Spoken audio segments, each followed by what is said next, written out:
Representative Alexandria Ocasio-Cortez, AOC, has met her match during a recent town hall event, and she's got a lot of explaining to do. Considering the Biden administration, mainline Democrats, and even mainline Republicans are inching themselves closer to nuclear annihilation. And it is not a joke, it is not a hyperbole. I wish this was something in a dream. I wish I could wake up from this nightmare. But considering we are having PSAs and warning labels and people are stockhoarding a bunch of radiation treatment drugs, it is downright dangerous, ladies and gentlemen. And these politicians need to be held accountable, including the squad who favors the Democrats and their mission for nuclear annihilation. They have voted for the weapons deal for Ukraine. They have infiltrated the war machine. They have never backed away from a war since they've been elected office, and they need to be held accountable. They need some questions. Questions need to be answered. So AOC did a town hall event, and she was met by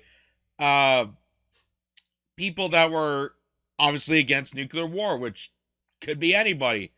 And she has a lot to explain for this. Considering she was voted in to be the voice of reason, people believe that she was the outsider person, the outsider politician that was supposed to shake things up, that was supposed to bring on the ruckus of the Democratic Party, which now we know is a complete shot. It was a complete fraud from day one. And really the squad was more of a pre-opt in order to get fresh faces into the face of neoliberalism. And AOC has just become a career climber ever since. So she needs to explain a lot for lying to people, lying her way into political office. And now that she's in office and has control, why is she siding with the people that she's supposed to be against? And to the point of nuclear warfare. So here's what happened, and take a listen to this. None of this matters unless there's a nuclear war, which you voted to send arms and weapons to Ukraine. Tulsi Gabbard, she's left the Democratic Party because they're a bunch of war hawks, okay? You originally voted, you ran as an outsider, yet you've been voting to start this war in Ukraine. You're voting to start a thermonuclear war with Russia and China. Why are you playing with the lives of American citizens? You're playing with our lives. There will be no neighbors if there's a nuclear bomb. You voted to mobilize and send money to Ukrainian Nazis. You're a coward. You're a progressive socialist. Where are you against the war mobilization? He's telling the right truth. You have done nothing. Tulsi Gabbard has shown guts where you've shown cowardice. I believed in you, and you became the very thing you sought to fight against. That's what you've become. You are the establishment, and you are the reason why everybody will end up in a nuclear war unless you choose to stand up right now and denounce the Democratic Party. Will you do that? Yes or no? Okay, simple. Are you going to stop nuclear war? Yes or no? There is no line, because this is bullshit. None of this matters if we're all dead. None of it. You know that. Then let's take it up right now, because this is the only thing that matters. This is the only thing that matters right now. We could be in a nuclear war at any minute, and you continue to fund it. That's what's going on. Why not right now? You're the liar here. Nobody has held you accountable. That's what's happening. And it is time for you to stand up and realize that what you've been saying has been lies. Let your conscience come through for once.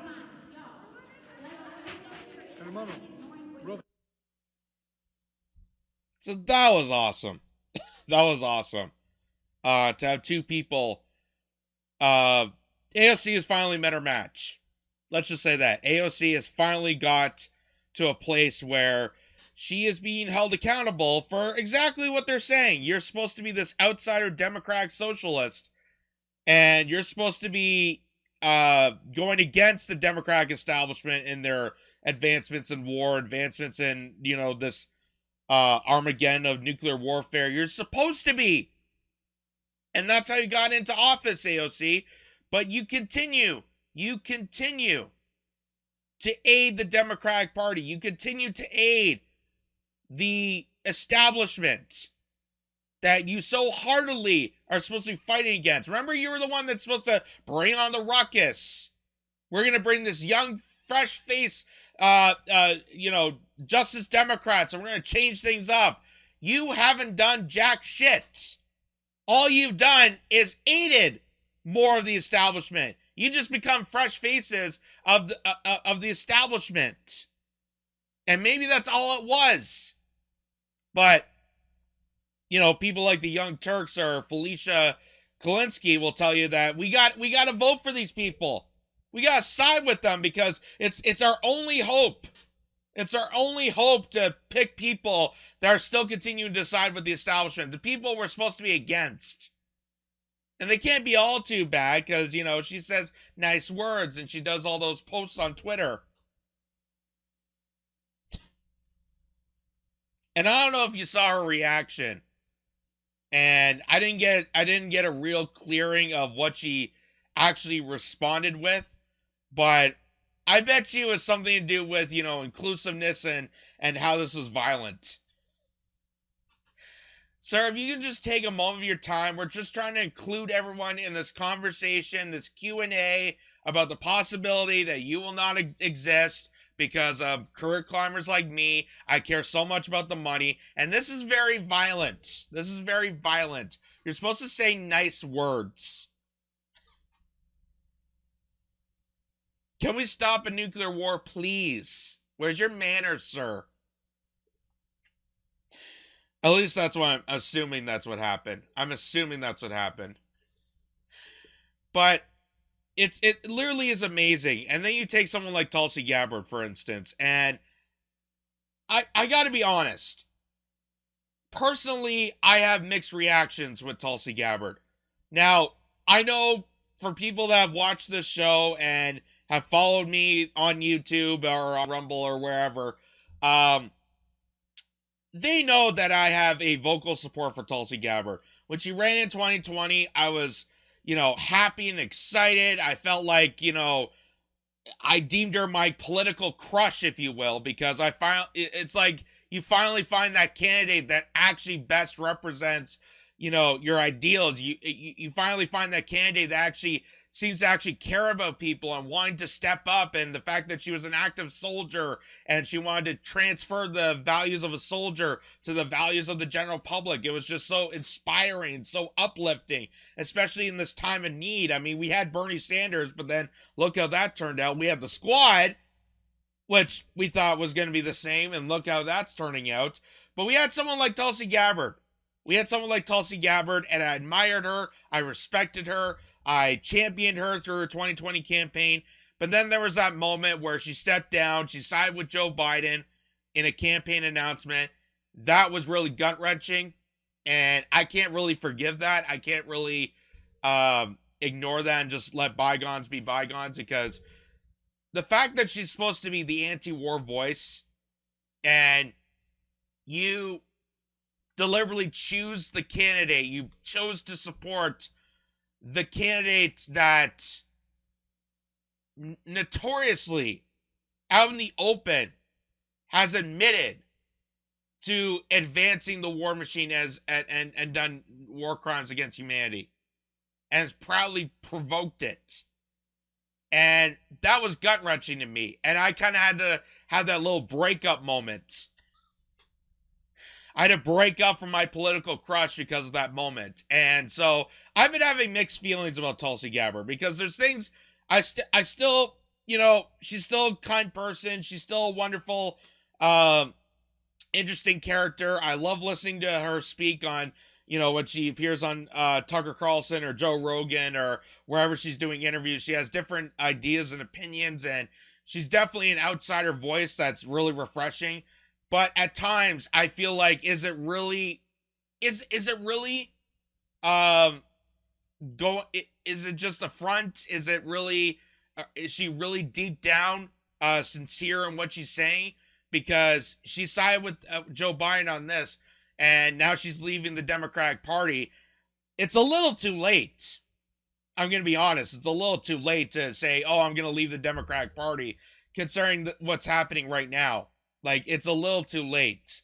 And it's just, I have mixed reactions. It's a bittersweet relationship towards Tulsi Gabbard. But I'll say this, Tulsi Gabbard definitely a rank up from the squad.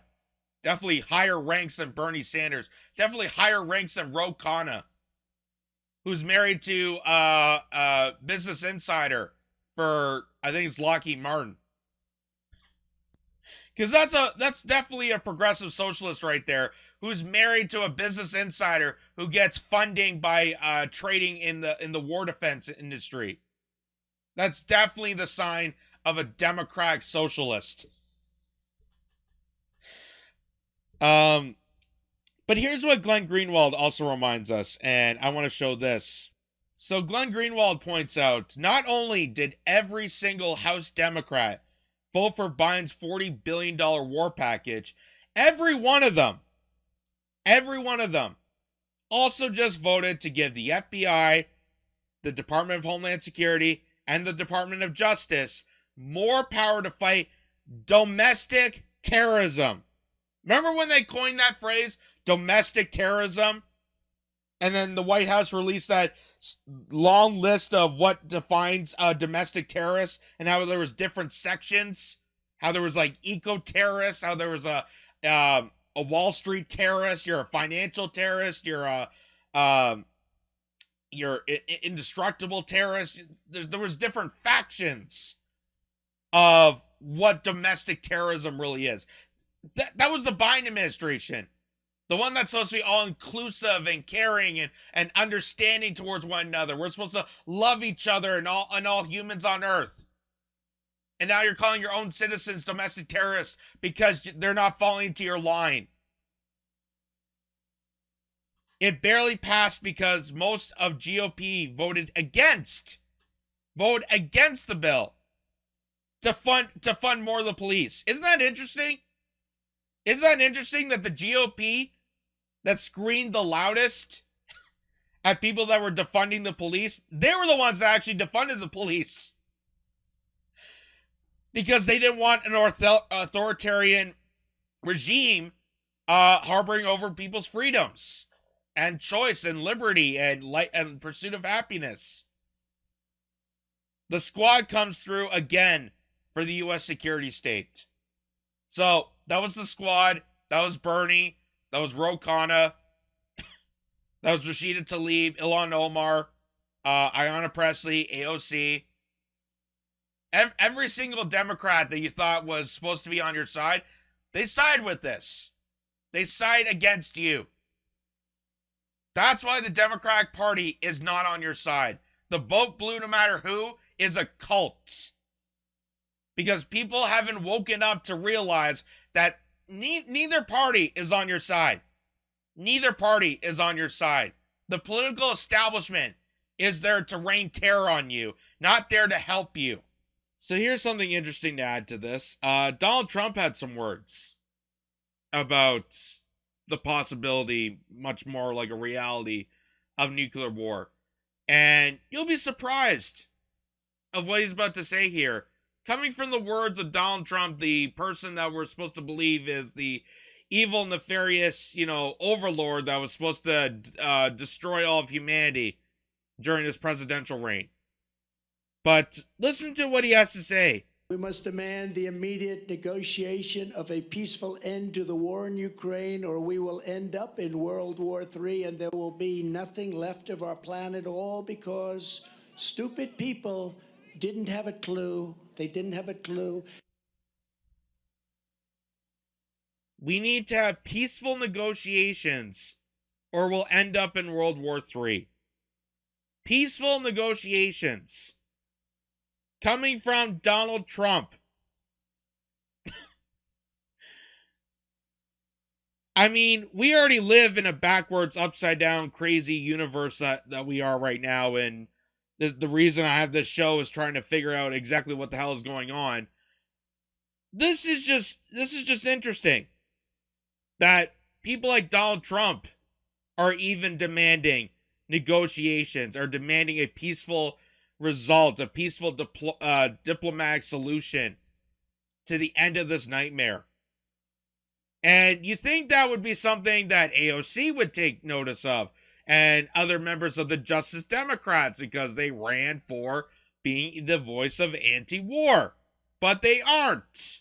They're siding with the war machine because that sides of the Democratic Party, because someone like him apparently scares the bejesus out of the political establishment. Not because he governs different like them, but because he's a bit of a wild card. And you're seeing that in action here. He once said that, blowing up the Nord Stream 2 pipeline was definitely a good result, because why the hell is Germany buying Russian oil when we can get it from America and make huge amount of profits? He said that once in a White House meeting.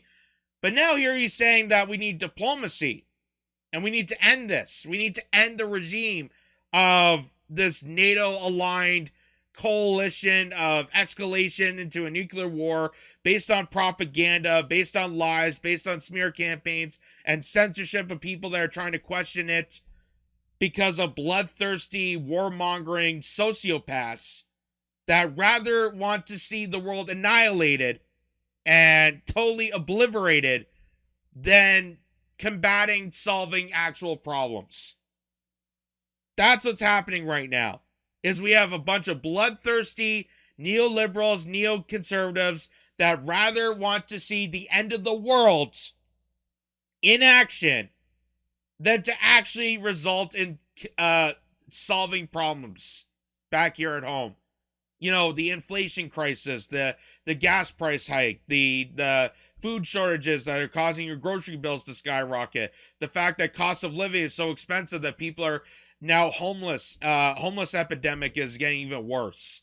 There's tent cities across all of America and parts of Canada. We are seeing European nations that are going to freeze their asses during the winter. So many crises after crises after crises, but our trusted leaders would rather just blow up the planet and be done with it than to actually solve the problems and actually give humanity a chance. That's the kind of ill-fated, psychopathic, sociopathic, whatever you call it, narcissistic, evil, nefarious regime that we're in right now. And sadly, there's only few voices, very, very few voices that are willing to come up to the plate. And apparently now it's Donald Trump. Donald Trump adds to the list of people that want diplomacy. Because even the people that were supposed to be very anti-war and have grown up and were personified by anti-war voices are now apparently the most vocal supporters of nuclear annihilation. Maybe because of Trump, maybe because of the Russiagate propaganda. I don't know what it is. But it's downright disgusting and revolting that only few people are willing to step up to the plate to give humanity a chance. Like John Lennon points in that song, give peace a chance. Let's try to end nuclear war.